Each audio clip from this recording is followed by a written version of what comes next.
in my next example, again, I have an equation. It's not in slope-intercept form, and I'm going to rearrange it and graph it. Now, this is called standard form, and so a lot of you are more comfortable plugging in 0 for x and getting the y-intercept, and plugging in 0 for y and getting the x-intercept, and that works, and you can absolutely choose to graph standard form like that.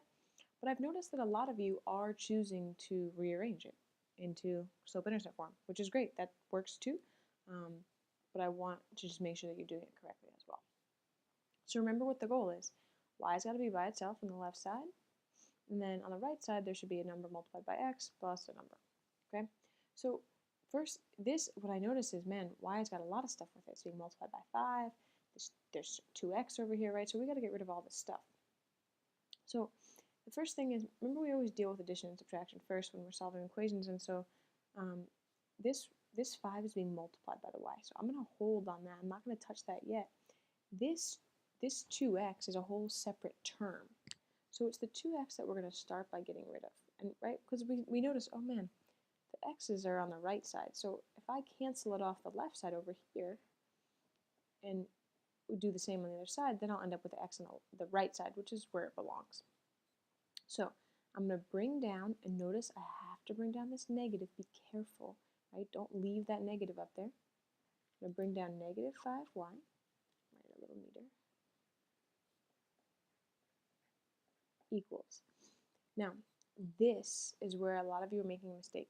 You don't do 10 minus 2 here, because they're not like terms. This is x's, and there's no x's, right? This is like, there's 10 oranges. You can't subtract 2 monkeys, right? That doesn't make any sense. You don't have 8 of any particular thing. So this 10 and this negative 2, they stay separate. So I'm going to write negative 2x plus 10. And notice what I did. I could have put 10 minus 2x. That would have been wrong. But I put the x in front. And the reason is I'm just used to seeing it that way, right? I want it to be a number times x plus a number, and that's what I have. But the issue is I still don't have y by itself. Y is being multiplied by negative 5. So I need to get rid of that. So I'm going to divide by negative 5. Now, over here, when I subtracted 2 from both sides, I subtracted from the like terms, because when we add and subtract, we have to add and subtract like terms.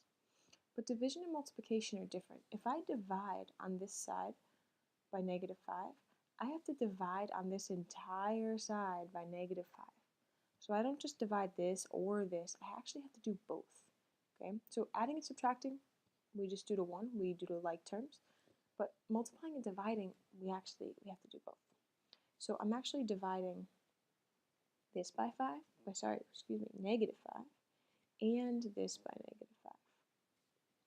Right, it leaves y by itself, which is perfect, that's what we want. So now here, this is negative 2 divided by negative 5. So first thing I think is, well, a negative divided by negative is a positive, so this is going to be positive. And 2 divided by 5, that's not a whole number. I don't get like 3 if I do that. So because it would end up as a decimal if I put this in my calculator, I'm going to just leave it as a fraction. This is just 2 over 5 x, and notice it's positive because a negative divided by negative is a positive. And then I'm going to do the 10 divided by negative 5. Well, a positive divided by negative is a negative, and 10 divided by 5 is 2. So here is my equation. This is my y equals mx plus b. In this case, my y-intercept is negative 2, and my slope is 2/5. So I'm going to go to my y-intercept of negative 2, and my slope, my rise over run, is 2/5. So I'm going to rise 2, run 5.